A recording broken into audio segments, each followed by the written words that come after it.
Здравейте, гербери! Познайте за кого ще говорим днес. Той е велик, умен и красив писател. Ако трябва да отговоря честно, по-умен и по-красив от мене няма. Но все пак аз не съм писател и за това днес ще говорим за Йордан Йовков. Той се роди на 9 ноември 1880 година в старопланинското село Жеравна. За жалост или радост не съм го израждал него. Първоначалното си образование получи в Жеравна и Котел. След това завърши гимназия в София и през 1897 се премести с семейството си в Добруджа.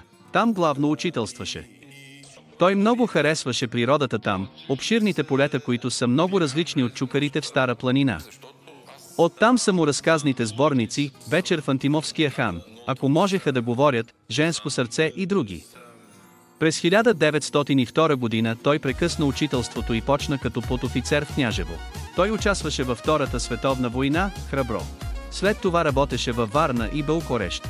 Той страдаше за това, че е далеч от родината и караше приятелите му пращат писма с български легенди, песни и други, като разказите "Индже", "Божура", "През чумавото" и други са инспирирани точно от това. По-късно се връща в София, където работеше в дирекцията на печата.